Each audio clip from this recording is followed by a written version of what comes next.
అగ్రిగోల్డ్‌కు సంబంధించినటువంటి బాధితులు అయితే ఈరోజు మనతో పాటు ఉన్నారు. మరి వాళ్ళ యొక్క ప్రధానమైనటువంటి డిమాండ్లు ఏంటివి? మరి తెలంగాణ రాష్ట్ర ప్రభుత్వం వారిని ఏమన్నా మోసం చేస్తుందా లేదా అనే విషయాలనైతే ఒకసారి అడిగి తెలుసుకునే ప్రయత్నం చేద్దాం. నమస్తే అమ్మ. నమస్తే అండి.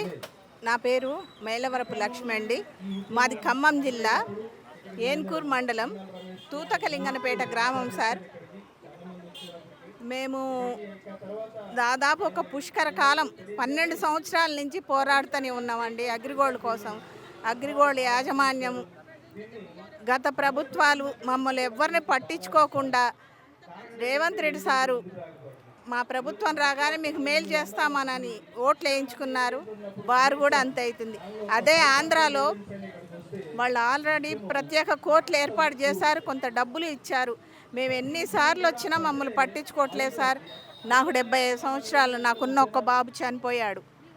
నేను 75 లక్షలు కట్టించాను సార్. అంటే ప్రభుత్వం ఏం చేసింది? మరి మీకు ఏమైనా అన్యాయం చేసిందా, మోసం చేసింది? ప్రభుత్వం ఏం సార్, మాకున్నవి మేము కోరుకునేది, అభ్యర్థించేది ఒకటే, మాకున్న ఆస్తులని మీరు తీసుకొని మాకు డబ్బులు మాకు ఇప్పిస్తే సరిపోతుందని మేము ప్రతి ప్రభుత్వాన్ని వేడుకున్నామండి.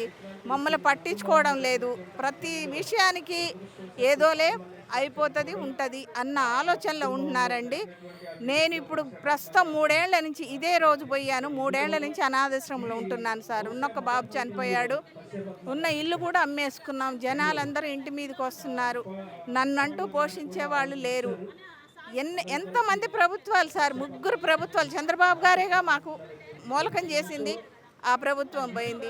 ప్రభుత్వం వచ్చే ముందు రేవంత్ రెడ్డి గారు ఏమన్నారు, హామీ ఇచ్చారు, మేము ముందు మీకు న్యాయం చేస్తామని. ఇప్పటికి ఎన్నిసార్లు ఇక్కడ మేము పెట్టాం సార్. దయించి ఇప్పటికైనా ఆ మహానుభావుడిని వేడుకుంటున్నాం. అలాంటి అనాథలు పేదవాళ్ళు ఎంతోమంది అల్లాడుతున్నాం. 200 మంది కస్టమర్లు, ఏజెంట్లు చనిపోయారండి. దయించి మాకు ఈ ఆస్తులని తరపు చేసుకొని మాకు ఇచ్చేది ఒక 500 కోట్లే సార్. మీరు పూనుకుంటే మీకు పెద్ద పనేమి కాదు.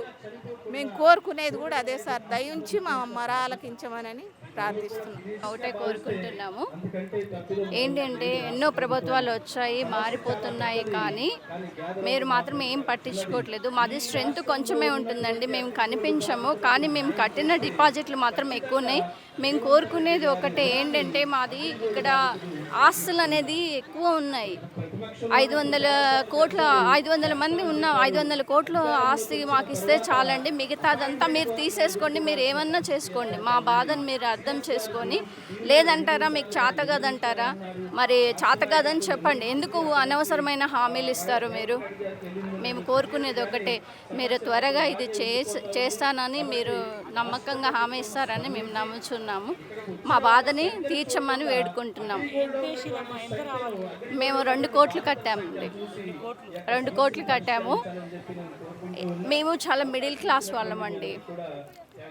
ఏదో చిన్న కమిషన్ వస్తుందని చెప్పేసి ఆశతోనే మేము వచ్చి ఉన్నాము. 2 కోట్ల వరకు కట్టించాం. మా బాధని అర్థం చేసుకోండి. మేము ఆడవాళ్ళం బయటకు వచ్చామని అంటే మీరు అర్థం చేసుకోవాలని మేము కోరుకుంటున్నాము. మేము ప్రభుత్వం నుంచి ఒకటే కోరుకుంటున్నాం, మీరన్నా ఇప్పించండి. మా స్ట్రెంత్ చూస్తే మీరు బాధతోని ఏం చెప్పాలో అర్థం కావట్లేదు. మీరు అర్థం చేసుకొని మా డబ్బులు ఇప్పిస్తారని కోరుకుంటున్నాము. మేము అసలు ఊర్లో వదిలిపెట్టి సిటీలలో వచ్చి బతుకుతున్నామండి. ఇజ్జత్ పోతుంది అక్కడ పోయి వాళ్ళ ముందు మాట్లాడలేక. 40 లక్షలు కట్టించానండి నేను. ఒక్కసారిగా అట్లా అయ్యేసరికి మాకు ఎటు అర్థం కాని పొజిషన్లో ఉండిపోయి, ఇప్పుడు ఊర్లలో ఎవరైనా చనిపోయినా, మా సొంత వాళ్ళు చనిపోయినా వెళ్ళే పరిస్థితిలో లేము. ఏదున్నా మమ్మల్ని టార్గెట్ చేసేసుకుంటున్నారు. మా ఇళ్ళు తాళాలు వేసేసుకున్నారు. మమ్మల్ని అసలు బయటికి ఇప్పుడు వచ్చి ఉంటున్నామంటే ఏదో బతుకుతున్నామంటే బతుకుతున్నాం, కానీ ఆ పరిస్థితి ఘోరంగా ఉంది మాకు ఎట్టి పరిస్థితిలో ఈ ప్రభుత్వమైన మమ్మల్ని ఆదుకోవాలని 12 ఏళ్ళుగా ఇదే గోస పడుతున్నాము. ఇప్పుడైనా మమ్మల్ని ప్రభుత్వం ఆదుకోవాలని రోడ్డుకి ఎక్కినాం సార్. నా పేరు నరసింహ, రంగారెడ్డి జిల్లా ఇబ్రాహీంపట్నం మండల్, పెత్తుల్ అనే విలేజ్ మాది. అయితే ఉన్న అవకాశాలలో మా బంధువులలో మా వాళ్ళకు సంబంధించినటువంటి వాళ్ళని కాకుండా మాకు తెలిసినటువంటి వాళ్ళ దగ్గర దాదాపు ఇంకా నాకు రావాల్సినటువంటిది 10 లక్షల రూపాయలు ఉంది. అయినా కానీ చాలా ఇబ్బంది పడుతూ ఉన్నాం. అందరు వచ్చి ఇంటి మీద పడుతూ ఉన్నారు. మేమే కాదు, మా ఫ్యామిలీ కూడా మా ఫ్యామిలీకి సంబంధించిన మా పిల్లలు, మా భార్య వాళ్ళందరూ వచ్చి ఇంటి మీద పడి బాగా తిట్టి ఆత్మహత్య చేసుకునేంత సిచ్యువేషన్కి తీసుకొస్తున్నారు. కనీసం ఎలక్షన్ ముందు రేవంత్ రెడ్డి గారు న్యాయం చేస్తానని చెప్పాడు. అదేవిధంగా అగ్రిగోల్డ్కు సంబంధించిన ఆస్తులు తెలంగాణలో కూడా ఉన్నాయి. ఆ ఆస్తులను సంబంధించి మొత్తం మీద జప్తు చేసి ప్రభుత్వము మాకు న్యాయం చేయాలని చెప్పేసి మేము దాదాపు 50 కిలోమీటర్ దూరం నుంచి ఇక్కడికి వచ్చాం. చాలామంది ఆడవాళ్ళు మగవాళ్ళని తెలియకుండా మేము చాలా ఇబ్బంది పడుతూ ఉన్నాం. మాకు సపోర్ట్ చేసే వారికి అందరికీ కూడా ప్రత్యేకంగా ధన్యవాదాలు తెలియజేస్తున్నాం సార్. మీడియా ఈ విషయాన్ని పెద్ద ఎత్తున ప్రచారం చేసి మాకు న్యాయం జరిగే విధంగా సహాయ సహకారాలు అందించాలని చెప్పేసి మీకు కూడా ప్రత్యేకంగా ధన్యవాదాలు తెలియజేస్తున్నాం సార్. మీకు అందరికీ చాలా కృతజ్ఞత మేము చేసుకుంటాము. అందుకోసం మాకు ఇక్కడ అవకాశం కల్పించినటువంటి మీకు అందరికీ కూడా మీడియాకు ఎస్పెషలీగా మేము రుణపడి ఉన్నాం సార్. మీరు కనీసం ఈ అంశాన్ని పెద్ద ఎత్తున ప్రచారాన్ని చేసి మాకు న్యాయం చేసి సహాయ సహకారాలు కూడా మీ తరఫున సహాయ సహకారాలు కూడా అందించాలని చెప్పేసి ధన్యవాదాలు తెలియజేస్తున్నాను సార్. Thank you. అందరికీ నమస్కారం. ముందుగా మీడియా మిత్రులకు నమస్కారం. మాది ఖమ్మం జిల్లా వైరా. మేము అగ్రిగోల్డ్లో దాదాపు 10 లక్షల వరకు డిపాజిట్లు చేసి ఉన్నాము. అయితే అగ్రిగోల్డ్ కంపెనీ 2015లో మూసివేయటం జరిగింది. అప్పటి నుంచి కూడా తెలంగాణ తరపున అగ్రిగోల్డ్ వాళ్ళకి ఏజెంట్లకి న్యాయం జరగాలని చెప్పి మేము పోరాటం జరగడం జరుగుతుంది. అయితే ఆంధ్రాలో 20,000 లోపు ఉన్న డిపాజిట్లన్నింటినీ వైఎస్ జగన్మోహన్ రెడ్డి గారు ఇవ్వడం జరిగింది. అలానే మేము కూడా ఇక్కడ తెలంగాణలో కూడా ఇవ్వాలని చెప్పి అడిగాము. చాలామంది కూలికి వెళ్ళుకుంటూ పిల్లల చదువుల గురించి, పిల్లల పెళ్ళిళ్ళ గురించి దీంట్లో రూపాయి కూడబెట్టి డిపాజిట్ చేయడం జరిగింది. అలాంటి వాళ్ళందరినీ కోట్లలో డిపాజిట్లు చేసిన తర్వాత అందరినీ స్కామ్ చేసి మొత్తం మోసం చేసి యాజమాన్యం వెళ్ళి ఎక్కడో స్విట్జర్లాండ్లో, న్యూజిలాండ్లో వాళ్ళు విహరిస్తున్నారు. కానీ మాకు మాత్రం ఇంతవరకు న్యాయం జరగలేదు. ఈ అగ్రిగోల్డ్ కట్టడం వలన దాదాపు 300 మంది ఏజెంట్లు చనిపోవడం జరిగింది, ఆత్మహత్యలు చేసుకొని చనిపోవడం జరిగింది. వారికి ప్రభుత్వం నుండి 10 లక్షల ఎక్స్గ్రేషియా కోరుతున్నాము. అలాగే ఆంధ్రాలో ఎన్నో పోరాటాల తర్వాత 12 సంవత్సరాల పోరాటాల తర్వాత మొన్న ఈ మధ్య కాలంలో ముప్పాల గారి నాయకత్వంలో ప్రత్యేక కోర్టు ఏర్పాటు చేశారు. అలాగే తెలంగాణలో కూడా మాకు ప్రత్యేక కోర్టు ఏర్పాటు చేసి బాధితులందరికీ న్యాయం చేయాలని చెప్పి అగ్రిగోల్డ్ ఆస్తులను మొత్తం జప్తు చేసుకొని మాకు ఎవరికి రావాల్సిన డబ్బులు వాళ్ళకి ఇవ్వాలని చెప్పి మేము తెలంగాణ నుండి ఫైట్ చేయడం జరుగుతుంది. సీఎం రేవంత్ రెడ్డి గారు గతంలో ప్రతిపక్షంలో ఉన్నప్పుడు మేము అధికార పార్టీగా వస్తే మేము ఖచ్చితంగా మీకు న్యాయం చేస్తామని చెప్పి 2 సార్లు కలిసినప్పుడు కూడా 2 సార్లు మాట ఇవ్వడం జరిగింది. కానీ అధికారంలోకి వచ్చిన తర్వాత మాకు ఇంతవరకు అపాయింట్మెంట్ ఇవ్వడానికి కూడా సీఎం గారికి మరి కుదరట్లేదో, మా మీద మరి దయ కలగట్లేదో మాకు అర్థం కావట్లేదు. సీఎం గారిని మేము అడిగేది ఒక్కటే, మాకు ఆస్తులు 1000 కోట్లకు పైన ఆస్తులు ఉన్నాయి తెలంగాణలో. మాకు రావాల్సిన ఆస్తులు మొత్తం 500 కోట్లు మాత్రమే ఉన్నాయి. కానీ ఏజెంట్లు మాత్రం 3 లక్షల మంది ఏజెంట్లు ఉన్నారు. 1000 కోట్ల ఆస్తులను కూడా ప్రభుత్వం జప్తు చేసుకొని మాకు రావాల్సిన 500 కోట్లు మాకు బాధితులకు ఇచ్చి న్యాయం చేయాలని చెప్పి మేము తెలంగాణ రాష్ట్రం నుండి సీఎం ముఖ్యమంత్రి రేవంత్ రెడ్డి గారిని విజ్ఞప్తి చేస్తూ ఒక్కొక్కరుగా అందరినీ వేడుకోవడం జరుగుతుంది. ఇక్కడ చూస్తే ఇంకా 75 సంవత్సరాల అమ్మ ఉన్నారు, 75 సంవత్సరాల అమ్మ ఉన్నారు. ఒక్కొక్కళ్ళు కూడా కోట్లల్లో కట్టించున్నారు. మేము 15 లక్షల వరకు కట్టించాను. రీసెంట్గా కూడా నేను ప్రామిస్ చేసిన మా నాన్నకి, మా నాన్న వాళ్ళు 1,00,000 రూపాయలు నా దగ్గర డిపాజిట్ చేశారు.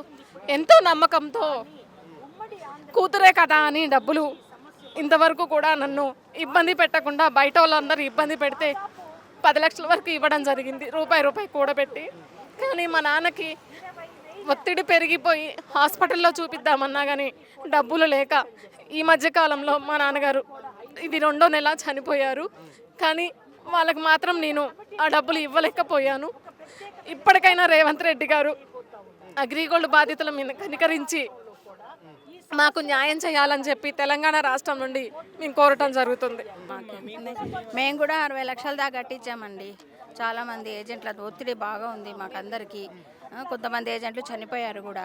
కాబట్టి సీఎం గారు స్పందించి మా సమస్యల్ని పరిష్కరించాలని కోరుతున్నాం. కొత్తగూడెం జిల్లా పాల్వంచ నుంచి వచ్చాను సార్. నేను దాదాపు 1 కోటి రూపాయల దాకా కట్టించాను సార్ ఈ సంస్థలో. నేను అక్కడే పాల్వంచలో పుట్టి పెరగడం వల్ల ఫస్ట్ అందరూ నా మాట వినేసి తొందరగా ముందుకు వచ్చేసి 300 కట్టే వాళ్ళని కట్టమంటే 500 కట్టేవారు సార్. 500 కట్టే వాళ్ళు 1000 రూపాయలు కట్టారు. అందరు వితంతు పింఛన్లు వచ్చే వాళ్ళు అయితే నన్ను బాగా నమ్మారు సార్. మా అమ్మలాంటి వాళ్ళు కదా, నా బిడ్డ నన్ను మోసం చేయదుగా అని చెప్పేసి నా మాట వినేసి కట్టేశారు. అందరికి 1 కోటి రూపాయల దాకా కట్టించేసారు. 60 నెలల కిస్తీలు అంటే 60 నెలల స్కీమ్ అని పెట్టారు సార్ అప్పుడు సంస్థలో. అది కట్టేసరికి చాలా డబ్బులు ఎక్కువ అయిపోయినాయి. 1 కోటి రూపాయలు చిల్లర అయిపోయినాయి సార్ నేను కట్టించినాయి. ప్రతి ఒక్కరికి కట్టించిన ఎవరైతే అమ్మ కట్టిందో అమ్మకి ఎన్ని నెలలు కట్టిందో అన్ని నెలల స్లిప్పులు ఇచ్చేసిన కానీ వాళ్ళన్నీ ఇప్పుడు వినిపించుకోవట్లేదు సార్. అవన్నీ వద్దు, నువ్వు మాకు తెలిసిన అమ్మాయి నీకు కట్టినా, నువ్వు నాకు డబ్బులు ఇచ్చేయి, లేకపోతే నీ ఇంటికి తాళం వేస్తా, లేకపోతే నీ బండి గుంజకపోతా, నువ్వు ఏం పని చేస్తున్నావు ఆ పనికి అంత పోలీస్ కేసులు పెట్టడం అవన్నీ చేశారు సార్. ఇవి పేపర్లలో స్టేట్మెంట్లు వస్తూనే ఉన్నాయి. అయినా కానీ ఆంధ్రాలో న్యాయం చేస్తారు, మన తెలంగాణలో ఏం చేస్తున్నారు మీరు? మన తెలంగాణలో చేయట్లేదు కాబట్టి మాకు మీరు ఇచ్చేయండి డబ్బులు అని చెప్పి ఇంకా దారుణంగా ఒత్తిడి చేస్తారు సార్. ఈ మధ్యలో అయితే మరీ రీసెంట్గా ఈ 10 రోజుల నుంచి ఇంకా ఎక్కువ అయిపోయింది. మేము అందరం చనిపోవడానికి సిద్ధంగా ఉన్నాం సార్. దాదాపుగా 12 సంవత్సరాల క్రితమే మందు తాగుదాని డబ్బాలు పట్టుకున్న వాళ్ళం. ఇప్పుడు మళ్ళీ ఆ పరిస్థితి వచ్చింది సార్. ఎందుకంటే ఇప్పుడు అక్కడ న్యాయం చేస్తారుగా, ఇన్ని రోజులు మీరు పట్టించుకోలేదు.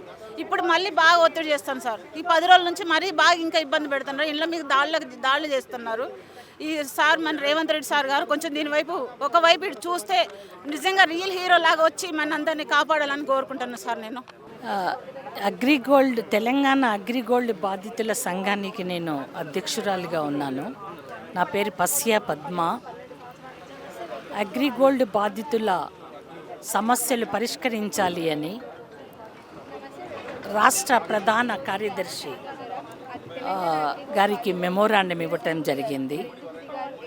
ఇటీవల ముఖ్యమంత్రి గారిని కూడా కలిసినప్పుడు అగ్రిగోల్డ్ బాధితుల సమస్యలను పరిష్కరించాలి అని కోరాము. వారు ప్రభుత్వ అధికారుల దృష్టికి తీసుకువెళ్ళండి, ఖచ్చితంగా ఆలోచన చేస్తాము అని చెప్పారు. ఈ సందర్భంగా ఈరోజు ధర్నా సందర్భంగా మేము ముఖ్యమంత్రి గారిని కోరేదేమంటే, అగ్రిగోల్డ్ బాధితులు దాదాపు 3 లక్షల మంది ఉన్నారు ఈ రాష్ట్రంలో. ఈ 3 లక్షల మందిలో ఇప్పటికే 145 మంది ఆత్మహత్య చేసుకున్నారు. ఇంకా చాలామంది ఆత్మహత్య చేసుకోబోయే దుర్భర స్థితిగతులలో కొట్టుమిట్టాడుతూ ఉన్నారు. వీరి సమస్య న్యాయబద్ధమైనది. ఈ సమస్యను పరిష్కరించడానికి ఒక ప్రత్యేక కమిటీని ఏర్పాటు చేయమని, ఒక ప్రత్యేక కోర్టును ఏర్పాటు చేయమని కూడా కోరుతూ ఉన్నాం. ఆంధ్రప్రదేశ్లో 916 కోట్లు విడుదల చేసి 20,000 కట్టినటువంటి డిపాజిట్దారులకు వెనక్కి ఇవ్వటం జరిగింది. దాదాపు లక్షల మందికి వెనక్కి ఇవ్వటం జరిగింది. అట్లాగే మన రాష్ట్రంలో కూడా చర్యలు తీసుకోవాలా. యాజమాన్యం అగ్రిగోల్డ్ కంపెనీ యాజమాన్యానికి విపరీతమైన ఆస్తులున్నాయి. బినామీ పేర్లతో కూడా ఆస్తులున్నాయి.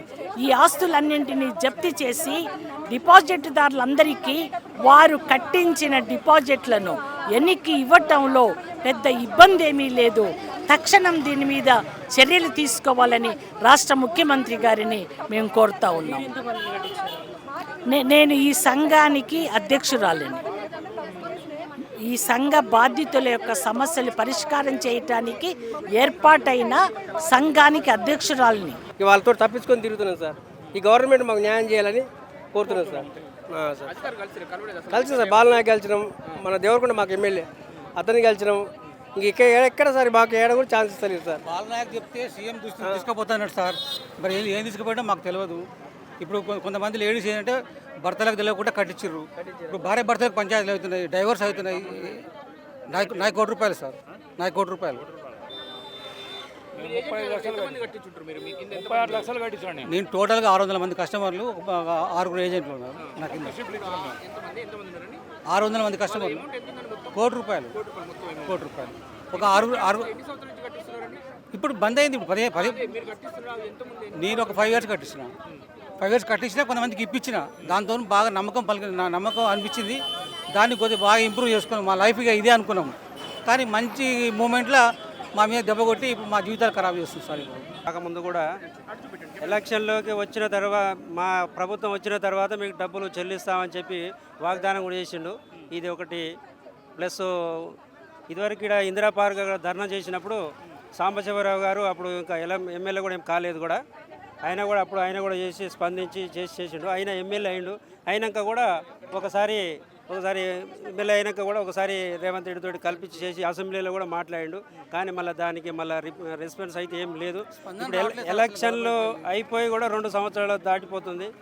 ఇప్పుడు ఎలక్షన్ రేవంత్ రెడ్డి దృష్టికి ఏమైనా మా ప్రభుత్వం వచ్చింది, ప్రయత్నం చేస్తామని కాడికే ఉన్నది. కానీ ఇప్పటివరకు ప్రభుత్వం అయిపోయి రాకముందు మా ప్రభుత్వం వచ్చిన తర్వాత ఎమ్మటే ఫస్ట్ మీదే అనే కాడికి వచ్చేసింది.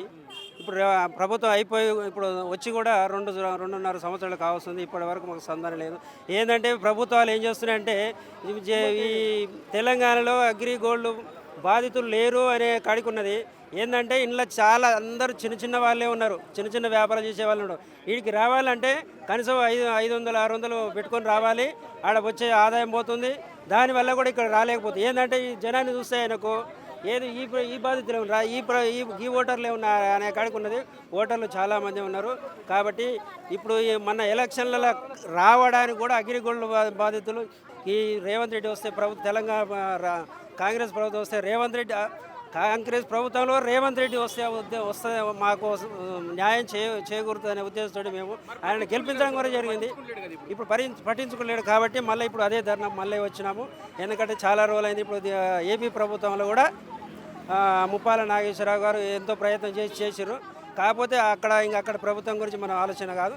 ఇక్కడ మనకు రేవంత్ రెడ్డి ప్రభుత్వం వచ్చింది కనుక మనం న్యాయం చేస్తారని మేము అనుకుంటున్నాం. గతంలో కూడా ఇచ్చినాం. ఈ ఫోటోలు కూడా ఒకసారి చూసి వాళ్ళకు రేవంత్ రెడ్డికి తెలియపరుస్తారేమనేది మీ మీడియా ద్వారా మేము కోరుతున్నాం. మేము ఇప్పుడు ఇజ్జత్తుకు బతున్నాము. ఇప్పుడు కొంతమంది చనిపోతుర్రు. మరి ఏం చేయాలి చెప్పండి. మరి ఇప్పుడు మా పొట్ట కోసం మేము దాంట్లో చేరినాము. కరెక్టే, చేరి కూడా ఒక్కొక్కరికి 4 సార్లు ఇప్పించినాము. ఆ నమ్మకంతో ఇంకా దాన్ని ఇంప్రూవ్ చేసుకున్నాము. మా లైఫ్ ఇందులో సెటిల్ అవుతుంది అనుకున్నాం. ఇక కానీ మరి ఇక ఏం చేస్తాం, ఇట్లా అవుతుంది. ఇక మాకు చంద్రబాబు అట్లే అన్నాడు, ఆయన జగన్ అట్లే అన్నాడు, రేవంత్ రెడ్డి అట్లే అన్నాడు. కానీ ఏపీలో కూడా ఇంకెవరు ఇవ్వలేదు సార్. ఇంకా ఏపీలో జగన్ ఎవరు ఇప్పిస్తామని చెప్పారు, ఇస్తామని కాదు, మాట ఇచ్చారు. ఆమనగల్లు తెలంగాణ రాష్ట్రంలో అగ్రిగోల్డ్ బ్రాంచ్లో 10 సంవత్సరాలు పనిచేసిన. మరి చాలా మటుకు ఏజెంట్లను నియమించి బాధితుల తరఫున మేము డబ్బులు కట్టడం, బాధితుల ద్వారా అంటే ఏజెంట్ల ద్వారా కస్టమర్లను ఏర్పాటు చేసి దాదాపు 1 కోటి రూపాయల పైబడి కట్టించడం జరిగింది. మరి సంస్థ మోసం అనేటువంటిది తెలియకుండా మాకు అన్యాయం చేసింది. కాబట్టి ఇది పెద్ద ఎత్తున దేశవ్యాప్తంగా పెద్ద స్కామ్గా కొనసాగుతుంది. ఇది ఒకటే కాదు, దేశం లోపల ఇంత పెద్ద ఎత్తున అగ్రిగోల్డ్ బాధితులు ఉండడం ఇదే ప్రథమం. కారణం 32 లక్షల మంది 8 రాష్ట్రాల్లో ఉన్నారు. అందులో తెలంగాణ రాష్ట్రంలో 3.5 నుంచి 4 లక్షల మంది ఉన్నారు. ఈ 4 లక్షల మందికి న్యాయం చేయాలని ఈరోజు ఇందిరా పార్క్ దగ్గర అగ్రిగోల్డ్ బాధితుల సంఘం తరఫున కస్టమర్లు కానీ ఏజెంట్లు కానీ సంఘం కానీ పోరాడుతుంది. కాబట్టి ఇది 12 సంవత్సరాల నుంచి పోరాడుతుంది. ప్రభుత్వాలు మారినాయి కానీ మాకు ఇప్పించి మాకు న్యాయం చేసిన వాళ్ళు ఎవరు లేరు. ఇంతవరకు ఛానల్లో మాట్లాడినాం, పేపర్లు వచ్చింది, ధర్నాలు చేసినాము. మండల లెవెల్లో, జిల్లా లెవెల్లో, రాష్ట్ర వ్యాప్తంగా పెద్ద ఎత్తున వివిధ రాష్ట్రాల నుంచి వచ్చినప్పుడు కూడా ఇక్కడ దాదాపుగా 2-3 వేల మంది మేము 3 రోజులు నిరాహార దీక్షలో పాల్గొన్నాం. అయినా కూడా ప్రభుత్వాలు మా ముందు దయ ఉంచి మాకు న్యాయం చేయలేదు. కాబట్టి ఇప్పటికైనా స్పందించి ఆంధ్రలో తెలుగుదేశం గవర్నమెంటు చంద్రబాబు నాయుడు ముఖ్యమంత్రి గారు ఈ మధ్య కాలంలోనే పేపర్లో కానీ టీవీలో కానీ వచ్చింది. వాళ్ళు ఏం చేసిండ్రంటే సబ్ కమిటీని వేసిండ్రు. తర్వాత 21 మందిని ఉద్యోగస్తులను నియమించుకొని సత్వర పరిష్కారం 6 నెలల లోపల చేయాలని నిర్ణయం తీసుకున్నాడు. అదేవిధంగా ఆంధ్రలో పెద్ద ఎత్తున కార్యాలయాలు ఉన్నాయి. ఇక్కడ అగ్రిగోల్డ్ సంస్థ యొక్క యాజమాన్యం కూడా ఆంధ్రలోనే ఉంది. కాబట్టి సంస్థలో 75%, 85% ఆస్తులు అక్కడనే ఉన్నాయి. పైగా బాధితులు కూడా అక్కడ 30 లక్షల మంది ఉన్నారు. మన తెలంగాణలో 3 నుంచి 4 లక్షల మంది ఉన్నారు. మన తెలంగాణలో ఆస్తులు గత ప్రభుత్వం నిర్ణయిస్తే 1100 కోట్ల ఆస్తులు ఉన్నవి. అవి మీకు అమ్మి మీకు సత్వర న్యాయం చేస్తామని చెప్పిండ్రు. అందుకొరకు ఇప్పుడు గవర్నమెంట్ స్పందించి ఈ ఆస్తులను అమ్మి మాకు తొందరగా న్యాయం చేయాలని కోరుతున్నాము. ఇప్పటికే 100 నుంచి 150 మంది బాధితులు కానీ ఏజెంట్లు కానీ మధ్యవర్తితో వచ్చినటువంటి వాళ్ళు చనిపోవడం జరిగింది. వాళ్ళకు కూడా సత్వరంగా ఇంత న్యాయం చేయాలని కోరుతున్నాము. తొందరగా స్పందించి తెలంగాణ గవర్నమెంటు మాకు ఉన్నటువంటి ఆస్తులను అమ్మి మాకు సత్వర న్యాయం చేయాలి. ఇంకోటి వాళ్ళను మేము ఉద్యోగాలు అడుగుతలేము, తర్వాత ఏదో పథకాలు అడుగుతలేము, ఏదో మాకు మీ ప్రభుత్వం ద్వారా మాకు న్యాయం చేయాలనేటువంటి ఉద్దేశం. అక్కడ ఆస్తులు ఉన్నాయి, ఇక్కడ ఉన్నటువంటి బాధితులు ఉన్నారు. మధ్యవర్తిగా ఉండి తొందరగా న్యాయం చేసి మమ్మల్ని ఆదుకోవాలని తెలంగాణలో కాంగ్రెస్ గవర్నమెంట్ను రాష్ట్ర ముఖ్యమంత్రి వర్యులను రేవంత్ రెడ్డి గారికి సవినయంగా మనవి చేస్తున్నాము. ఇది స్పందించి సత్వర న్యాయం చేయాలని కోరుతున్నాము. ఇప్పటికి కూడా మా సరైన న్యాయం చేయలేదు, నిర్ణయం తీసుకోలేదు. ఇప్పటికైనా స్పందించి మా తరఫున 4-5 లక్షల మంది పైబడి ఉన్నారు. ఒక ఇంటికి 2-3 కూడా 10 లక్షల మంది ఇక్కడ ఉన్నారు. ఒకవేళ ఇక్కడ ఈ ప్రభుత్వం స్పందించకపోతే రాష్ట్ర వ్యాప్తంగా ఉధృతంగా ఈ యొక్క ధర్నాలను ఏర్పాటు చేసుకుని ఎక్కడెక్కడ ప్రభుత్వాలను నిర్బంధించి మా ఆస్తులను మీ న్యాయం చేసే వరకు మేము కలిసి పోరాడతామని ఈ సందర్భంగా మీకు తెలియజేస్తున్నాం. స్పందించాలి రేవంత్ రెడ్డి. అగ్రిగోల్డ్ బాధితులకు వెంటనే రేవంత్ రెడ్డి గారు ముఖ్యమంత్రి గారు స్పందించాలని చెప్పండి. తెలంగాణలో ఉన్నటువంటి ఆస్తులను అమ్మి వెంటనే అగ్రిగోల్డ్ బాధితులకు న్యాయం చేయాలి.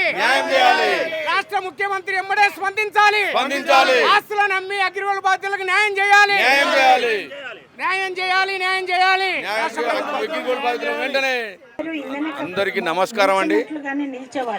అగ్రిగోల్డ్ బాధితులకు అగ్రిగోల్డ్కు సంబంధించిన బాపతి ఆస్తులు తెలంగాణలో ఉన్నటువంటి ఆస్తులను అమ్మి రేవంత్ రెడ్డి గారు మన ముఖ్యమంత్రి గారు దాన్ని వెంటనే మనకు న్యాయం చేయాలని కోరుకుంటూ ఈ ధర్నా ఏర్పాటు చేయడం జరిగింది. యావత్ 32 జిల్లాల నుంచి మన తెలంగాణలో ఉన్న బాపతి వాళ్ళందరూ, అంటే కొందరు ఇంకా వస్తుండ్రు, ఇంకా చాలామంది వస్తుండ్రు. ఇప్పుడైతే వచ్చిన బాపతి వాళ్ళకు మరి టైము అనేది మనకు మన మిత్రులు మనకి ఇక్కడ ఉండేటువంటి పోలీసు మిత్రులు టైం తక్కువ సమయం ఇచ్చిండ్రు. కాబట్టి దాన్ని మనం వినియోగించుకొని ఈ ధర్నాను మనం ఏర్పాటు చేయడం జరిగింది టైం ప్రకారం చూసుకొని. కానీ ఇప్పుడు అగ్రిగోల్డ్ బాధితులకు వెంట ఎట్లా చేయాలని చెప్పి అనేది ఒక బాధాకరమైన విషయము. ఎంబడే స్పందించి దీన్ని అక్కడ ఆంధ్రప్రదేశ్లో కేబినెట్లో తీర్మానం చేసినట్టు మన దాంట్లో కూడా తీర్మానం చేసి ఇక్కడ ఉండబడిన అగ్రిగోల్డ్ తెలంగాణ బాధితులందరికీ న్యాయం చేస్తామని కోరుకుంటున్నా.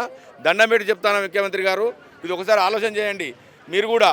ఎందుకంటే మీరు ఎక్కకముందు ప్రభుత్వం రాకముందు మాకు హామీ ఇవ్వడం జరిగింది. మీరు పక్కా విషయంలో ఏమన్నారు చెప్పిండ్రు, మేము అగ్రిగోల్డ్ బాధితులకు పక్కనే రాంగా అచ్చుడితోటి న్యాయం చేస్తామని చెప్పని హామీ ఇవ్వడం జరిగింది. అది ఒక్కడికి నెరవేర్చండి మాకు కంపల్సరీ, దయచేసి చెప్తున్నాము. ప్రతిపక్షంలో ఉన్నప్పుడు రేవంత్ రెడ్డి గారిని వెళ్ళి తెలంగాణలో ఉన్న ప్రతి ఒక్క ఏజెంట్ కానీ ప్రతి ఒక్క సభ్యులు కానీ వెళ్ళి కలిసినప్పుడు ఆయన ఈ యొక్క బాధ్యుల సంఘాన్ని ప్రెసిడెంట్లతోటి అమ్మ మన ప్రభుత్వం రాగానే మనము వచ్చిన తర్వాత వెంటనే 2 నెలల్లో ఒక సంఘాన్ని ఒక కమిటీని వేసి ఈ ప్రభుత్వం తరపున వేసి అగ్రిగోల్డ్ బాధ్యతలకు ఎక్కడెక్కడ ఆస్తులు ఉన్నాయో ఎక్కడెక్కడ ఏమున్నాయో ఎంక్వైరీ చేసిన తర్వాత ఒక నివేదిక సమర్పించిన తర్వాత బాధ్యులందరికీ నేను హామీ ఇస్తున్నానమ్మా, ప్రతి ఒక్క బాధ్యుడికి కూడా నేను నెరవేరుస్తాను, వాళ్ళ ఇంటి బిడ్డలాగా వచ్చి నేను ఆదుకుంటానని చెప్పేసి ప్రతిపక్షంలో ఉన్నప్పుడు చెప్పాడు. కానీ 2 సంవత్సరాల అయితున్నా కూడా ఈరోజు ఆయనకి నిమ్మక నీరెత్తినట్టు ఆ రోజు చెప్పిన మాట ఆయన మర్చిపోయాడో ఏంటో తెలియదు. కానీ అగ్రిగోల్డ్ బాధితులు కానీ అగ్రిగోల్డ్ ఏజెంట్లు కానీ కొన్ని వందల కుటుంబాలు రోడ్డును పడి ఈరోజు ఆయన పట్టించుకోకుండా తిరుగుతున్నాడు. కానీ అగ్రిగోల్డ్ బాధితులు ఇంటికి వెళ్లకుండా ఏజెంట్లు కానీ వాళ్ళ ఇళ్ళకి వచ్చి కట్టిన కస్టమర్లు కంపెనీ వాళ్ళు మీరే మాకు మధ్యవర్తిగా ఉండి కట్టించారు, మమ్మల్ని ఆదుకోవాల్సింది మీరే అని చెప్పేసి వాళ్ళు ఇంటికి వచ్చి ఇళ్ళకి పోయే పరిస్థితి కూడా లేదు. ఏజెంట్లు ఆ కస్టమర్లు కూడా కూలీ నాలి చేసుకొని రోజువారీ కూలీ చేసుకొని అగ్రిగోల్డ్ కంపెనీ నమ్ముకొని కడితే దీనికి ఈరోజు స్పందించకుండా రేవంత్ రెడ్డి గారు ఆ రోజు నేను ప్రతిపక్షంలో ఉన్నప్పుడు చేస్తాను అని చెప్పాడు. ఆంధ్రప్రదేశ్ ప్రభుత్వంలో గవర్నమెంట్ జగన్మోహన్ రెడ్డి ప్రభుత్వం వాళ్ళు ఆయన ఒక కమిటీని వేసి 10,000 నుంచి 20,000 బాధ్యతలు ఉన్న సభ్యులకు 900 కోట్లు ఆయన పంచాడు. కానీ చంద్రబాబు నాయుడు వచ్చిన తర్వాత మళ్ళీ ఇప్పుడు దానికి ఒక సపరేట్ కమిటీ వేసి మళ్ళీ 20,000 నుంచి ప్రత్యేక కోటి కేటాయించి 20,000 నుంచి పైన కస్టమర్లకి మళ్ళీ ఎంక్వైరీ చేసి సమర్పిస్తా అని చెబుతుండు. కానీ తెలంగాణ ప్రభుత్వంలో రేవంత్ రెడ్డి గారికి 2.5 సంవత్సరాలైంది. ఈ రోజు వరకు కూడా ఆయన ఒక్కసారి కూడా అగ్రిగోల్డ్ బాధ్యతలు చూడలేదు. ఆయన వెంటనే చూసి స్పందించి ఈ అగ్రిగోల్డ్ బాధ్యతలను ఆదుకోవాల్సిందిగా కోరుచున్నాం. రేవంత్ రెడ్డి గారు, ఈ ప్రభుత్వం మీరు ప్రభుత్వంకి ఇచ్చే పైసలు ఏమి లేవు. అగ్రిగోల్డ్ దగ్గర ఉన్న ఆస్తుల్ని మీరు అటాచ్ చేసుకొని ఇది ప్రైవేటు పరం అయిపోయి ప్రైవేటు భూములు ఆక్రమించుకొని వాళ్ళు దాన్ని అనుభవిస్తున్నారు. అది మీరు అటాచ్ చేసుకొని దాన్ని లెక్క తెరిచి ఈ అగ్రిగోల్డ్ బాధ్యతలకి 3 లక్షల మందికి మీరు న్యాయం చేస్తారని కోరుకుంటున్నాము. రేవంత్ అన్న గారు మాకు న్యాయం చేయాలని కోరుచున్నాము. మాది మెదక్ డిస్టిక్ గుమ్మడిదల గ్రామము. మా దగ్గర మేము ఒక 60 లక్షల దాకా కట్టించాం సార్. కట్టించిన సభ్యులంతా మా ఇంటి మీదకి వచ్చి అల్లరి చేయడం జరిగింది. చనిపోయారు. వాళ్ళు చాలా గొడవ చేస్తున్నారు సార్. వాళ్ళకు వచ్చే డబ్బులన్నీ మా అగ్రిగోల్డ్లో ఉన్న ఆస్తులను మీరు జప్తు చేసుకొని మీరు డబ్బులు ఇప్పగలరని చెప్పి రేవంత్ అన్నకు కోరుతున్నాము. అదే ఇప్పుడు ఆంధ్రాలో ఎట్లా చేస్తారో మాకు కూడా అసెంబ్లీలో తీర్మానం చేసి మీరు కూడా న్యాయం చేయాలని కోరుకుంటూ అగ్రిగోల్డ్ అనే సంస్థలో ఏజెంట్లుగా పనిచేసినటువంటి వీళ్ళ దగ్గరకు వచ్చినటువంటి కొంతమందితో చిట్టి డబ్బుల్లాగా కట్టించుకొని వీళ్ళతో పాటు అదేవిధంగా ఇక్కడ ఉన్నటువంటి వాళ్ళు కట్టించిన తర్వాత ఆ సంస్థ అనేది ఎత్తేయడం జరిగింది. దాని తర్వాత కొన్ని కోట్లలో నష్టం అయితే వచ్చింది. వాళ్ళు చిట్టి కట్టిన తర్వాత వాళ్ళు విదేశాలకు వెళ్ళిపోవడము, ఇక్కడ ఉన్నటువంటి వీళ్ళపైన కట్టినలో ఇక్కడికి వచ్చి వాళ్ళను బాధ పెట్టే విధంగానైతే చేస్తున్నారని చెప్పేసి ఈరోజైతే ఇక్కడ ధర్నా కార్యక్రమం అయితే చేపడుతున్నారు. మరి తెలంగాణ రాష్ట్రానికి సంబంధించి వీళ్ళకైతే 500 కోట్లే కదా మాకు ఇచ్చేది. దయచేసి రేవంత్ రెడ్డి గారు మాకు ఇవ్వాల్సినటువంటి 500 కోట్లు మాకు ఇచ్చేస్తే మేము ఈరోజు ప్రశాంతంగా ఉంటాము, లేదంటే మేము ప్రాణాలు తీసుకునే దాకా కూడా వెళ్తామనే విషయాలు అయితే చెప్తున్న వేళ అమ్మా ఒక చిన్న మాట సార్, అంటే ప్రజెంట్ మా ప్రభుత్వం వస్తే కంపల్సరీ న్యాయం చేస్తామని గతంలో మాట ఇచ్చారు సార్. మాకు రేవంత్ రెడ్డి గారు మాట ఇచ్చారు. అందుకనే మేము అందరం ఓట్లేసి మా సార్ని మేము తెచ్చుకున్నాం కాబట్టి మాకు న్యాయం చేయాలి సార్. కంపల్సరీ న్యాయం చేయాలి కాబట్టి దీనివైపు ఒకసారి చూసి సొంత డబ్బులు ఇవ్వమంటలేదు సార్ వాళ్ళే సొంత డబ్బులు ఇవ్వమనట్లేదు, వాళ్ళ గవర్నమెంట్ సంస్థ నుంచి ఇవ్వమంటలేదు. దీనికి సంబంధించిన ఆస్తులు ఎటుపోయినాయి సార్, ఎవరెవరి దగ్గర ఉన్నాయో అన్ని డాటాది. ఇప్పుడు డ్రామా ఈ డ్రామా అంటున్నారు కదా సార్, మాది రియల్ డ్రామా సార్, ఇది రియల్ డ్రామా సార్. దీని వైపు ఒకసారి చూసి కొంచెం స్పందించి వీళ్ళందరూ న్యాయం చేసి కొన్ని 100 కుటుంబాలలో దేవుడి ఫోటోలాగా పెట్టుకుంటారు. దేవుడి ఫోటోలు తీసేసి ఈయన ఫోటో పెట్టుకుంటారు సార్. నేను చెప్తాను ఇది మాత్రానికి 100 ఆయన దేవుడి ఫోటోలు ఏమి ఉన్నా తీసేసి పక్కన పెట్టి ఈయన ఫోటో పెట్టుకుంటారు సార్. ఎందుకంటే అట్లున్నాం సార్ మేము మా పొజిషన్ అట్లుంది.